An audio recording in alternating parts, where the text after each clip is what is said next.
प्रतिनिधियों ने ये हम लोगों को बताया कि कोविड प्रोटोकॉल का पालन करते हुए समय पर चुनाव होने चाहिए। तो सबसे प्रथम सभी दलों ने without any difference of opinion सभी ने कहा कि कोविड को ध्यान में रखते हुए समय पर चुनाव कराए जाए। कुछ दलों के प्रतिनिधियों ने दिन के समय बिना कोविड नियमों का पालन किए हुए चुनावी रैलियों के प्रति अपनी चिंता जाहिर की। साथ ही रैलियों की संख्याओं को नियंत्रित करने की भी मांग की। उन्होंने ये भी सुझाव दिया कि घनी आबादी वाले पोलिंग स्टेशंस को खुले स्थानों में किया जाए ताकि कोविड प्रोटोकॉल का पालन करते हुए मतदान संपन्न हो सके। कुछ दलों के प्रतिनिधि ने मांग की कि 80+ सीनियर सिटीजन्स और दिव्यांग वोटर्स जिन्हें घर बैठे पोस्टल बैलेट की सुविधा दी गई है उनकी सूची भी उनको दी जाए। राजनीतिक दलों के प्रतिनिधियों में से एक ने महिला मतदाताओं की सुरक्षा को ध्यान में रखते हुए पुख्ता इंतजाम करने का अनुरोध किया और पोलिंग बूथ पर पर्याप्त पुलिसकर्मियों की व्यवस्था की भी मांग की ताकि आवश्यकता होने पर महिला मतदाताओं की पहचान, सत्यापन और सुरक्षा व्यवस्थित रूप से हो सके। कुछ प्रतिनिधियों ने प्रशासन के कुछ लोगों के पक्षपाती रवैये की, यानी कि जो बायस्ड अप्रोच है, उसके बारे में भी शिकायत की और दलों के प्रतिनिधियों में से एक ने पुलिस द्वारा उनकी रैलियों पर अनुचित प्रतिबंध लगाने का आरोप भी लगाया। उन्होंने ये भी बताया कि उनके प्रत्याशी भी आर्थिक रूप से इतने सक्षम नहीं हैं कि विज्ञापनों का प्रसारण कर सकें। दलों के प्रतिनिधियों में से एक ने समूचे राज्य में CPF की जल्दी से तैनाती का भी अनुरोध किया। अधिकतर राजनीतिक दलों ने प्रचार प्रसार के दौरान धनबल, शराब, मादक पदार्थों और मतदाताओं को फ्रीबीज दिए जाने पर संभावना जताई तथा इसके माध्यम से चुनाव प्रभावित होने की चिंता भी व्यक्त की। विभिन्न राजनीतिक दलों के प्रतिनिधियों ने हेट स्पीच तथा रैलियों में बेहिसाब इस्तेमाल किए जाने पर चिंता की। राजनीतिक दलों के प्रतिनिधियों में से एक ने पेड न्यूज़ को लेकर भी अपनी चिंता व्यक्त की है। राजनीतिक दलों के प्रतिनिधियों ने जिन मुद्दों पर अपने आयोग के समक्ष रखे हैं उन सभी मुद्दों से आयोग अवगत है। भारत निर्वाचन आयोग मतदान प्रक्रिया को और अधिक सुगम, सहज, सरल और प्रलोभन मुक्त करने के लिए सदैव प्रयासरत है। भारत निर्वाचन आयोग का हमेशा मानना है कि मतदाताओं के बाद राजनीतिक दल चुनाव प्रक्रिया के महत्वपूर्ण स्टेक होल्डर हैं। आयोग ने राजनीतिक दल के प्रतिनिधियों को आश्वासन भी दिया है कि हमारा प्रयास स्वतंत्र, निष्पक्ष, सहभागी, प्रलोभन युक्त और कोविड सेफ चुनाव कराने का है, inclusive and accessible elections, so that हमारा जो मोटो है that no voter should be left behind, that is our basic motto and commission will do each and every possible act for that particular direction. मैं आपको इसके बारे में बताना चाहता हूं कि जो हमारा मतदाता पंजीकरण का जो अभी कार्यक्रम चल रहा है और जो चला है और 5 तारीख को जो ड्राफ्ट रोल प्रकाशित होना है उसमें हमारे अधिकारियों ने उसमें काफ़ी मेहनत की है और क्या क्या उसके परिणाम हुए हैं वो आपके समक्ष रखना चाहूँगा। जो हमारा विशेष संक्षिप्त पुनरीक्षण जिसको हम SSR बोलते हैं, 5 जनवरी 2022 को निर्वाचक नामावली अंतिम रूप से प्रकाशित की जाएगी। राज्य में अभी तक मतदाताओं की कुल संख्या लगभग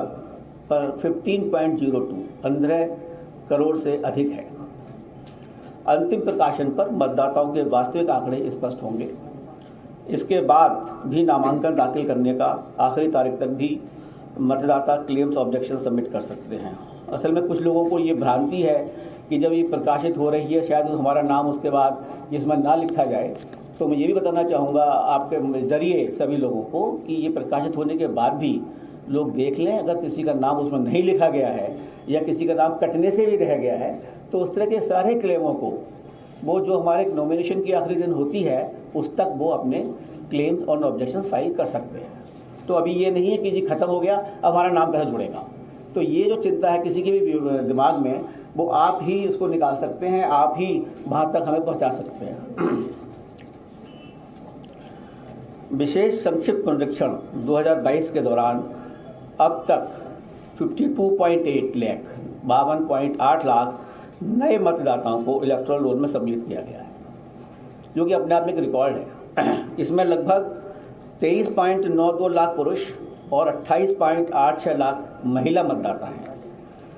इन नए मतदाताओं में 18 से 19 आयु वर्ग के करीब 19.89 लाख शामिल हैं, जो कि पिछले SSR के मुकाबले 3 गुने अधिक हैं।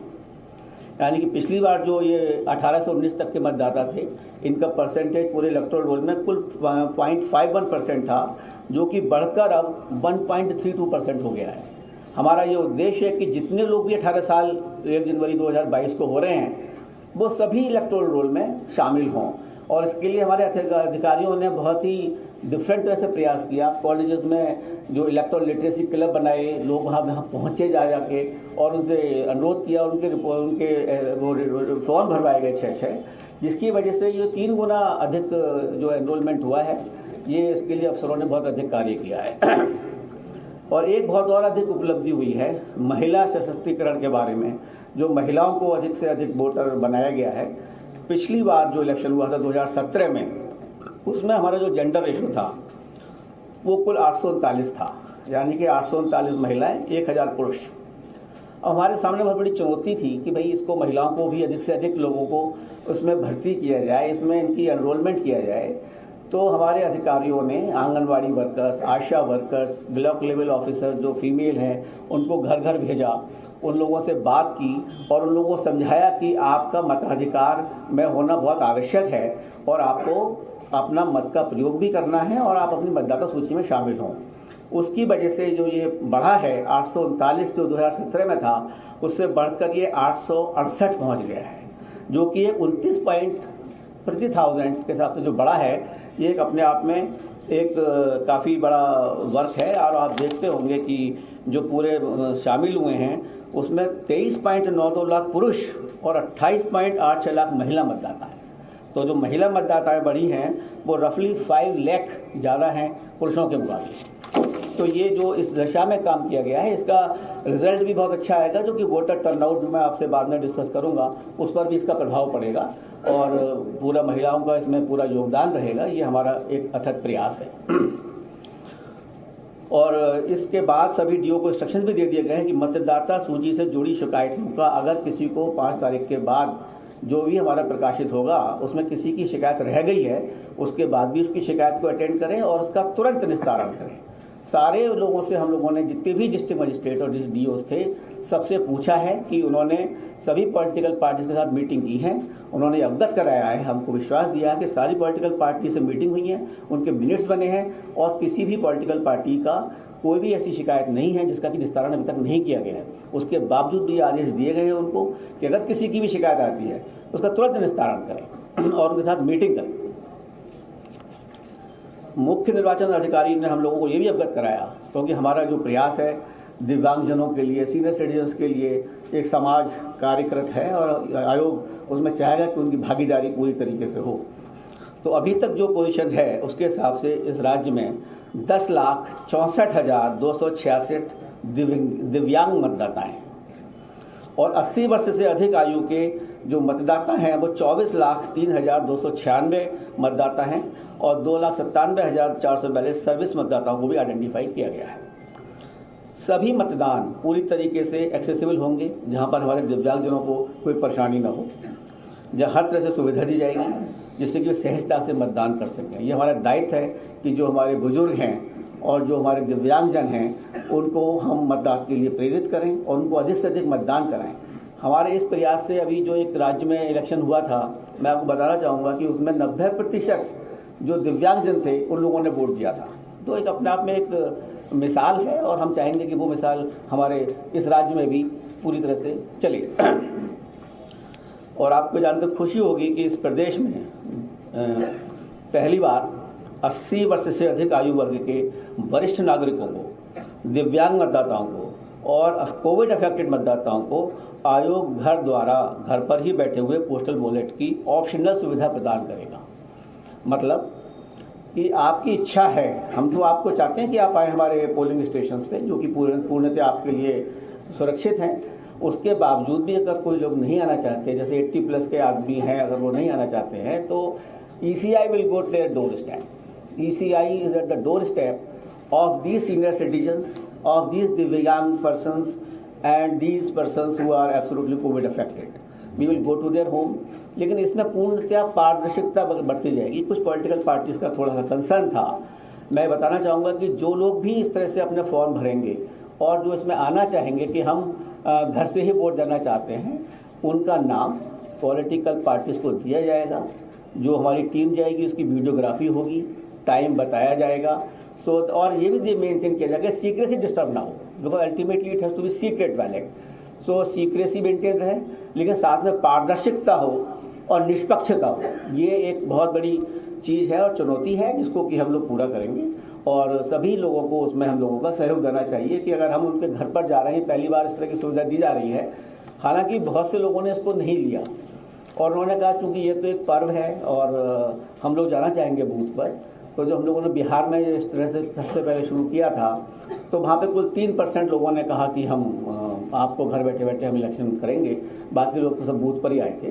तो इस तरह से यहाँ पर भी हम जो चाहेंगे जो लोग फॉर्म भरेंगे उसकी विधिवत सूचना दी जाएगी पॉलिटिकल पार्टीज को, और उनको पूरी तरीके से, जो मेरा एक सुझाव है हमेशा कि DCI is at your ECI is at your door step. तो ये इसके द्वारा हम चाहेंगे कि मतदान इसी तरीके से हो और उन लोगों को हम मतदान में भागीदारी बना सकें। मैं आपको मतदान केंद्र और मतदाताओं की सुविधा के बारे में बताना चाहूँगा। कोविड को ध्यान में रखते हुए पहले जो हमारे बूथ थे वो 1500 लोगों के ऊपर एक बूथ बनाया जाता था। हमने इसको घटाकर 1250 कर दिया है, और इसलिए ऑन एन एवरेज 860 लोग एक बूथ के ऊपर बनाए गए हैं। इससे हमारी जो पोलिंग बूथ की संख्या है वो 11,000 बढ़ चुकी है ऑलरेडी। तो इसके कंसिक्वेंस में जितना स्टाफ वगैरह लगाना होता है वो भी बढ़ गया है, जिनके लिए ज़्यादा लोग लगाए जाएंगे। तो हमारे बूथ जो हो गए हैं वो 1,74,351 मतदान स्थल हैं, और इस तरह के बूथ हमारे जो बढ़ाए गए हैं वो 11,000 हैं। सभी DOs को हम लोगों ने निर्देश दिए हैं कि जहाँ पर भी पोलिंग स्टेशंस किसी भी लोकेशंस पे अगर 5 पोलिंग बूथ हैं तो वो खुद जाकर उसकी समीक्षा करें, खुद जाकर देखें कि वहाँ पर पूरी तरीके से सब भीड़ को मैनेज करने की व्यवस्था है या नहीं है, एग्जिट और एंट्री पॉइंट प्रॉपर है या नहीं है, बैठने की व्यवस्था प्रॉपर है या नहीं है। तो इस तरह से वो स्वयं खुद जाकर देखें। कहीं कहीं जहाँ पर हैं 10-10 पोलिंग स्टेशंस भी हैं एक पर्टिकुलर लोकेशंस पे, जहाँ बहुत बड़े बड़े ग्राउंड्स हैं, बहुत बड़े बड़े कॉलेजेस हैं, but we have seen these officers will go themselves, verify that proper arrangements are made.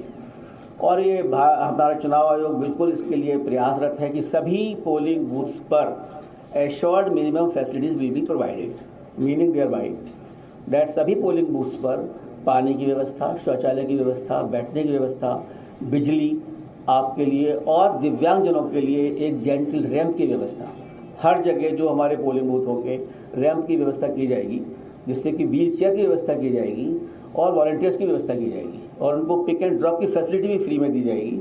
जो भी आना चाहते हैं वो अपनी PWD ऐप है उस पर भरें या वैसे भी हमें सूचित करें, और हमारा कमीशन उसके लिए खुद सारी व्यवस्थाओं की अरेंजमेंट करेगा, और दिव्यांगजन जिससे कि अपना वोट सुचारू रूप से कर सके।